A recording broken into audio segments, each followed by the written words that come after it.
Okay po, so nakaset na po yung nakatindig na po. Ngayon, yung paglalagay naman natin ng pagtatapat nito ang ayusin natin.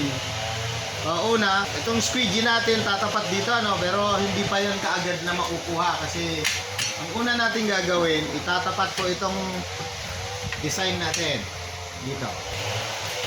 Titingnan natin kung naka-parallel siya doon sa clamp natin. Pag binaba natin ganyan, hihilahin natin, makikita natin yung print niya, kailangan mahaguran nitong squeegee.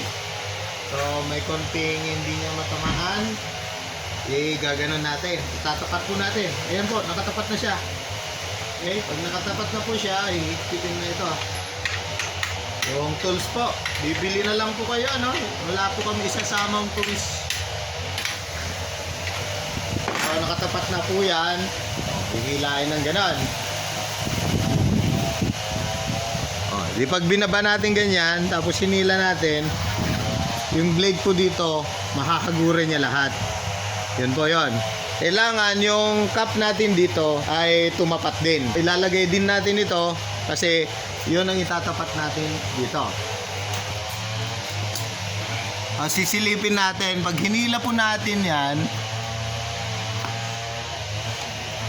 yun yung marka. Nailagay na po natin yung cap, Okay. So ang mamamarkahan dapat diyan dito.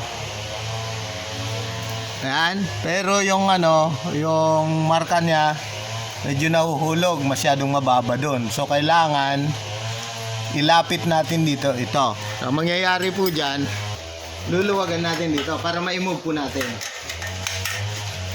Kasama po ito sa pag-calibrate natin. Okay, tutulak natin papunta ron. Ayun, gumitna na po siya. Ayun, gumitna. Pero medyo ilalapit pa natin ng konti. Konti na lang. Ayun. Maganda na po yung plaster niya pag dyan. Tapos, siguraduhan natin na yung angle nito ay naka-horizontal din po. Itong sa taas niya. Kaya ito pong parte niya na ito, na-adjust yung angle. Kasi iba-iba po yung mga caps natin. Minsan, mas mahaba o mas mataba. Ganun.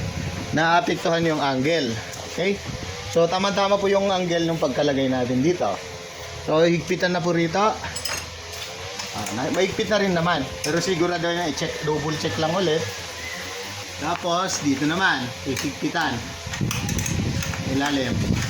Para hindi na siya gumalaw. Ayos na. Siguraduhin din yung tutok po nito ay naka-eskwalado o naka-parallel dito. Okay.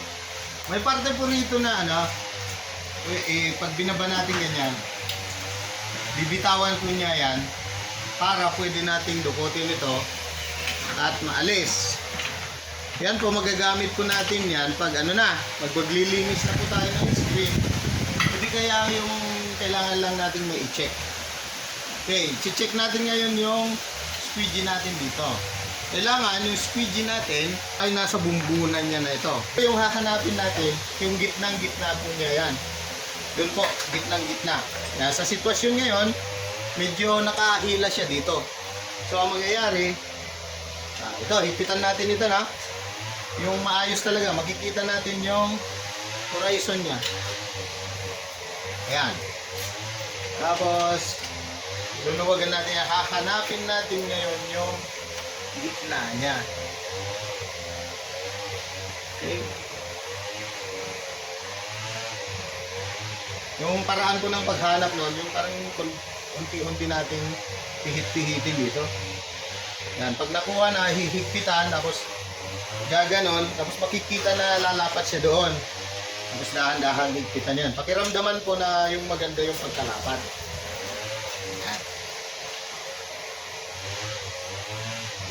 Okay naman siya, naka-align siya doon. Okay, ngayon ibabalik na po natin ito. So ready na po tayo mag-print. Hindi pa, meron pa. So mangyayari po, ibabalik natin ito tapos hihigpitan po. Kikita nyo po ito. Yan.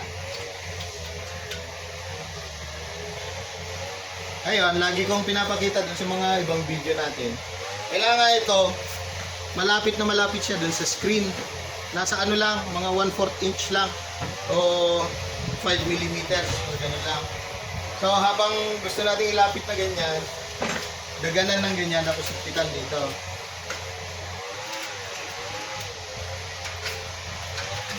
Kung gusto nyo makita yung pagbaba niya, pwedeng ganyan.